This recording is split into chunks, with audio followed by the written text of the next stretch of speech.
तो हे दोस्तों, नमस्कार। Welcome back to the another new video. मैं हूँ आपका दोस्त रविराज डमरे और आप देख रहे हैं हमारा यूट्यूब चैनल RMD स्टार्स। तो दोस्तों, बहुत बहुत स्वागत करता हूँ आज के इस नए वीडियो में।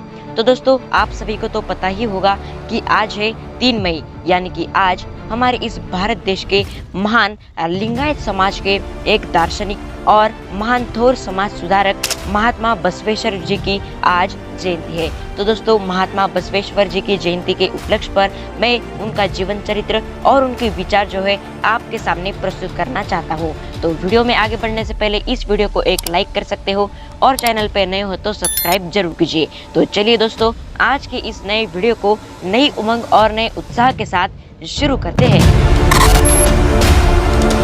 दोस्तों, 3 मई 2022 को लिंगायत समाज के दार्शनिक और समाज सुधारक बसवेश्वर भगवान की जयंती है। संत बसवेश्वर का जन्म 1131 ईस्वी में कर्नाटक के संयुक्त बीजापुर जिले में स्थित बागेवाड़ी में एक ब्राह्मण परिवार में हुआ था।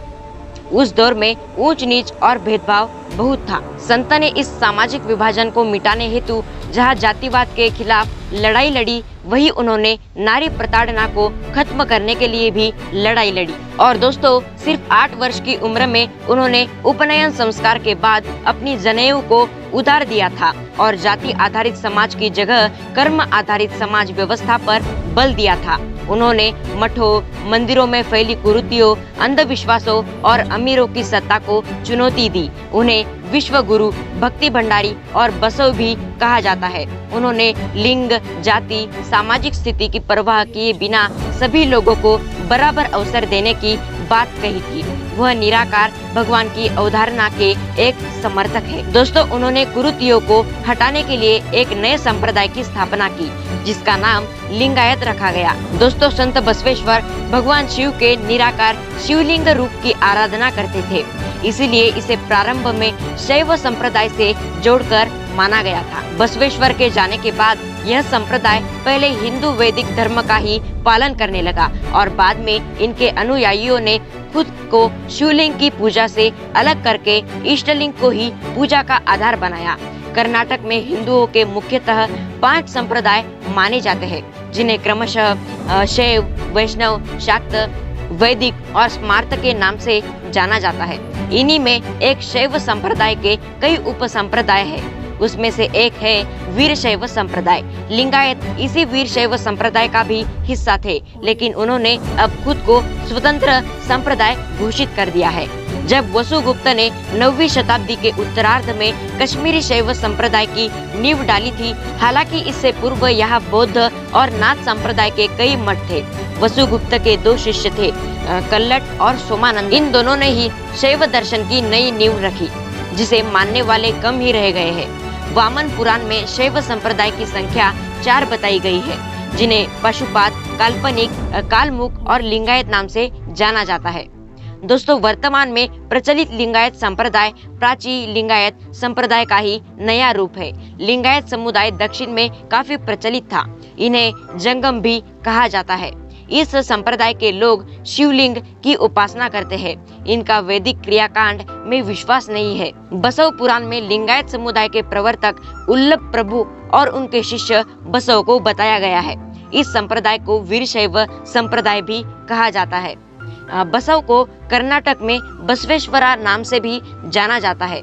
बसव जन्म से ब्राह्मण थे, लेकिन उन्होंने हिंदू धर्म में मौजूद जातिवाद और कर्मकांड के खिलाफ लड़ाई लड़ी। और हालांकि वर्तमान में लिंगायतों में ही 99 जातियां हो चली है, जिनमें से आधे से ज्यादा दलित या पिछड़ी जातियों से है। लेकिन लिंगायत समाज को कर्नाटक की अगड़ी जातियों में गिना जाता है।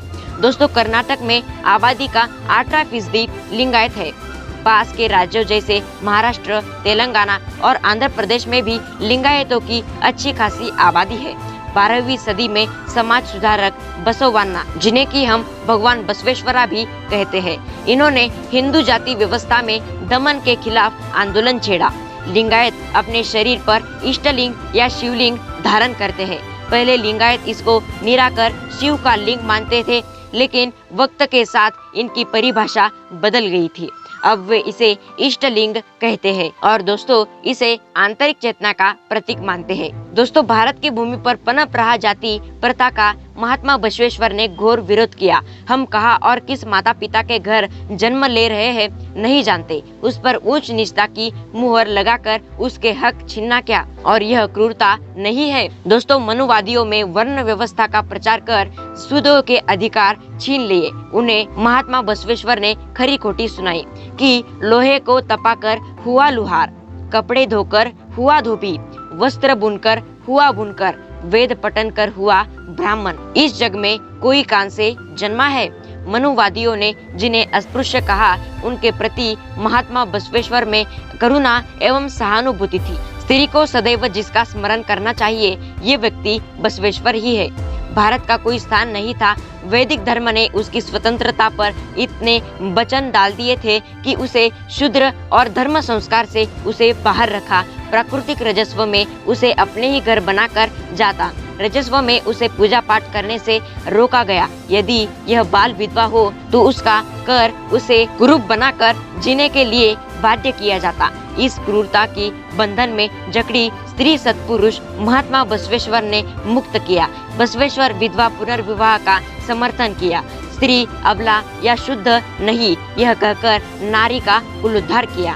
स्त्री माया नहीं, वह तो माता है, न वह राक्षसी है, वह तो एक शक्ति है।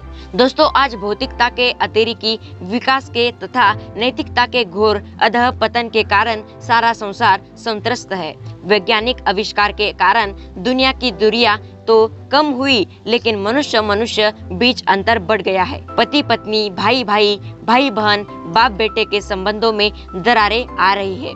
धर्म के नाम पर अंधश्रद्धा का काला बाजार गर्म है।